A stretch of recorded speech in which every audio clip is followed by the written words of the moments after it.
All right, guys. So like I know, that Chrysler and Dodge has been doing pretty badly here in the last year or so. I mean, badly to the point where 48% loss in profit from the beginning of the year. Badly to the point where in the next 5 years, we may not see Chrysler and Dodge, period. Like, they may just be gone. Frank Rhodes Jr., the great-grandson of Walter P. Chrysler, one of the originators of Chrysler, reached out to Stellantis. He's a multi-billionaire, made a multi-billion-dollar offer to buy Chrysler and Dodge. He wants to bring Chrysler and Dodge back to its American roots, make the cars aggressive, make them innovative, but make them affordable. He literally said the word affordable to bring them back to their American roots, their American heritage, right? Stellantis declined the offer, bro. They said no. They said that they're going to keep it along with Jeep and Ram and all of the other brands that they have. They're literally going to run it into the ground to the point there will be no Chrysler and Dodge in the next 5 years. That's how bad things have gotten. Let's talk about it. What's up, guys? It's your boy Knockout360 here with another video, man. So you can tell I'm in a house that makes the house vlog. You know how it's going down to come around. Let's get into it. Car content, car shows, car reviews, car meets, anything and everything car related happens on this channel. So if you're into that, make sure that you stick around because you're in the right place. For everyone else, hit that subscribe button as well as that notification bell so that you know what's coming out and when it's coming out. So let's talk about it. Okay, that was a screenshot. Let's talk about it. Boom. All right, so this is coming from Detroit Free Press. Walter Chrysler's great-grandson wants to buy Chrysler and Dodge, and Stellantis says no thank you. So to my understanding here, Stellantis, the company that makes Chrysler, Dodge, Jeep, Ram, and Fiat vehicles, said that none of those brands are for sale. They're not selling any of them. They're going to run them into the ground before they sell them. The statement came in response to a 17-page letter from Frank Rhodes Jr., the great-grandson of Walter P. Chrysler, in which Rhodes said that he would like to buy Chrysler and Dodge and improve them. He literally wants to buy Chrysler and Dodge and improve them. He expressed a number of grievances to the CEO, Carlos Tavares. And Rhodes suggests that he wants to create a daring plan for the company to maintain its American heritage and reinvigoration as a brand, and will bring it back to its roots of design, innovation, as well as affordable auto brands. When I see American heritage, I think big engines. I think V6s and V8s. I think Hemi. What he's saying is he wants to bring Dodge and Chrysler back to the Hemi, right? Hellcat, Scat Pack, RT. He wants to bring the V8 back to Dodge. He wants Stellantis to carve out Chrysler, Dodge, and all Mopar associated from the company and allow him to buy the operations, the facilities, and take over the labor force of all three entities. So he wants Chrysler, Dodge, and all things associated with Mopar as it pertains to Chrysler and Dodge. Ram, Fiat, Jeep, they can keep that shit. You know what I'm saying? Because those are doing relatively okay. Okay. Not well, especially Ram, but okay. Dodge and Chrysler are suffering. Dodge Chargers and Challengers, Durangos, suffering. Obviously the Hornet. Chrysler, all Chrysler has at this point is the damn Pacifica. The 200 doesn't exist. The 300 doesn't exist. Nothing exists for Chrysler except for the damn van. Chrysler Pacifica. He wants to bring Dodge and Chrysler back to respectability. His plan is to create an aggressive design and renewal program for the company by bringing on board new and additional forward-thinking concept managers, concept creators, enthusiasts, recruiting them from the inside of the company and tapping former personnel to commerce an exciting Phoenix-like Chrysler Dodge rebirth. Literally says Chrysler Dodge rebirth. Now, what gets me about that is concept creators and enthusiasts. So he's bringing on people that drive these cars every single day. Well, he wants to bring on people that drive these cars every single day, that enjoy these cars every single day, that's a part of the Chrysler, Mopar, Dodge culture. He wants to bring people like that up and give them a voice in the direction of the company. Instead of all of this bullshit that Dodge is currently doing right now with the electric nonsense, inline six nonsense bullshit that they're pushing now. No Dodge enthusiast or Chrysler enthusiast or Mopar enthusiast has ever said, you know what's better than a Hemi? You know what's better than a Hellcat? You know what's better than a Scat Pack? An inline six muscle car, inline six two-door box, or an electric, Charger. Get rid of the Challenger, get rid of the Hemi, get rid of the Hellcat, Scat Pack, get rid of the V8. Give us an inline six and an electric muscle car or an electrically powered muscle car. No one has ever said that. No enthusiast has ever said that. That's strictly coming from the top down. That's a bunch of punk-ass engineers and multimillionaires and billionaires thinking that They're going to be the first ones to the party that nobody's at. You know what I'm saying? This guy, Frank Rhodes Jr., the great-grandson of Chrysler, wants to bring Chrysler and Dodge back to respectability. All he wants is Stellantis to break off Chrysler and Dodge. He even said his plan would allow Stellantis a graceful and profitable exit from the brand that, in my opinion, has no interest in keeping, and it already is trying to somehow quietly exit without a lot of public publicity and minimum UAW membership turmoil. So basically what he's saying is that Stellantis already wants to do something with Chrysler and Dodge, like do away with it. I made a video on this a couple weeks back where, long story short, a call was had between the big wigs at Stellantis, and they basically stated all the plans in the world for the future of Ram, Jeep, Fiat, and Maserati, but they didn't mention nothing about Chrysler and Dodge, which basically a lot of people are saying, you know, they're not saying the quiet part out loud, is that we're going to do away with Chrysler and Dodge. He's basically saying, you're already on the verge of getting rid of these two brands. Give them to me. Let me bring them back. That's what he's saying. Give them to me. Let me bring them back. It'll be little to no publicity, negative blowback. Give the brands to me. Let me make something happen. Well, Stellantis sees things differently.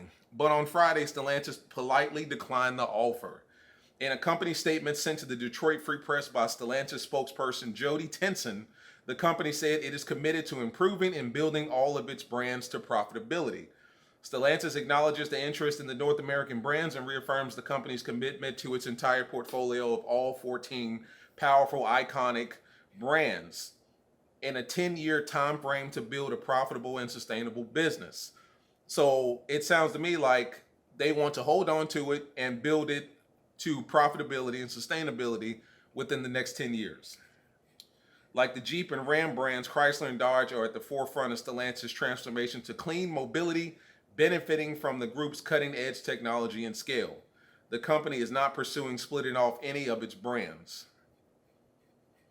Straight up bullshit. Basically, they're going to turn Dodge and Chrysler into this right here, the new iPhone, basically. You know what I'm saying? That's what Chrysler and Dodge is going to look like in the future.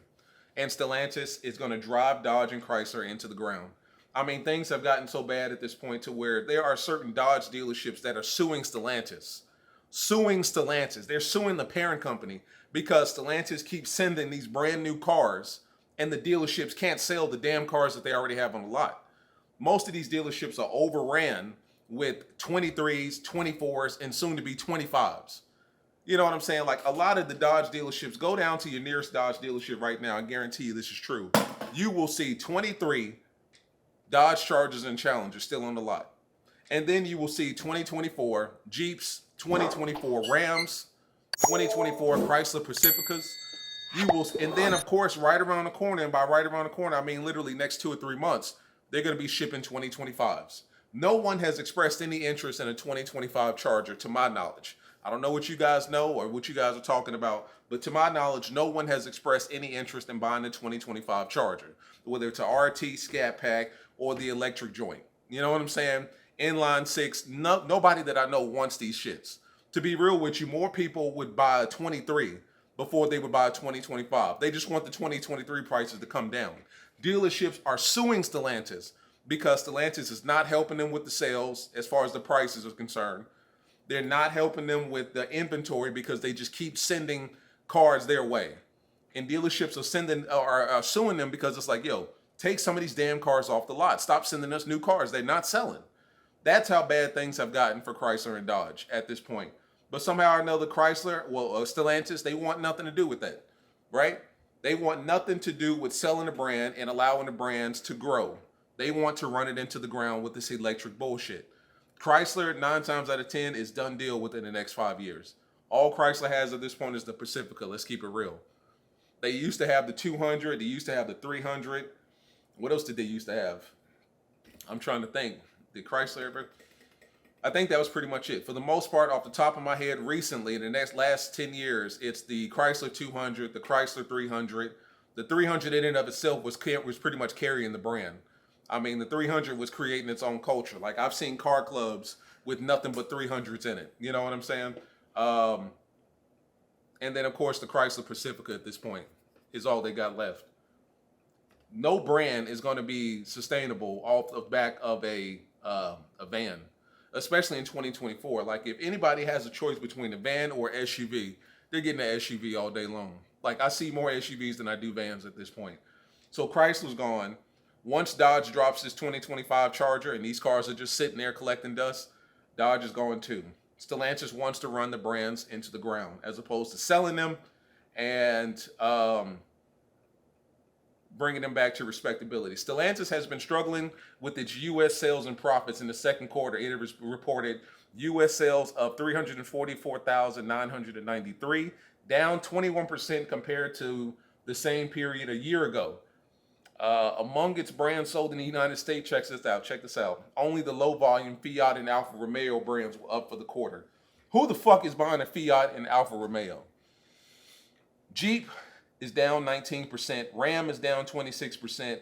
Chrysler is down 19%. Dodge is down 17% from this time last year. Alfa Romeo, for some reason, is up 8%. And Fiat is selling about the same. Okay, so Fiat's up as well because Fiat sold 144 last year. They sold 300. Who are these motherfuckers buying Alfa Romeos and Fiats? When's the last time you was on the highway and saw an Alfa Romeo, any goddamn thing? But apparently Alfa Romeo's up. And so is Fiat Chrysler. What the fuck does Fiat even make? They're up as well. I mean, you know what I'm saying? They're up as well. So people are buying Alfa Romeos and Fiat Chryslers or Fiats, but nothing else. Jeep is down 19. Jeeps are always normally pretty baseline. Like there's something about Jeeps. Jeeps just sell themselves, but it's down 19%. Ram, I can understand that with Ram. Those truck prices are through the roof. Chrysler, I can understand that. They have nothing to sell, 19. Dodge, of course, down because they're charging $65,000, $70,000 for scat packs and 90 plus for Hellcats. That makes perfect sense. If they drop the prices at least 10 to 15 to 20,000, that would go up, I guarantee you. These declines, along with several notable executive departures and job cuts, either through white-collar buyouts or blue-collar layoffs. So they've been laying off people left and right. Executives have been leaving left and right. Nothing's looking good for Chrysler and Dodge. Nothing. But, in lieu of all of that, they're not selling. So Chrysler and Dodge will stay under Stellantis, and it will ultimately probably be ran into the ground. Let's just keep it 100 here. And the fact that it was Walter P. Chrysler's great-grandson, so you would literally be keeping it in the family, and they don't want to sell to him. That says something. But as always, guys, like, subscribe, comment, talk to your boy, man. It's a tough day for Chrysler and Dodge, and it's only going to get worse. See you guys in the next one, man. Peace.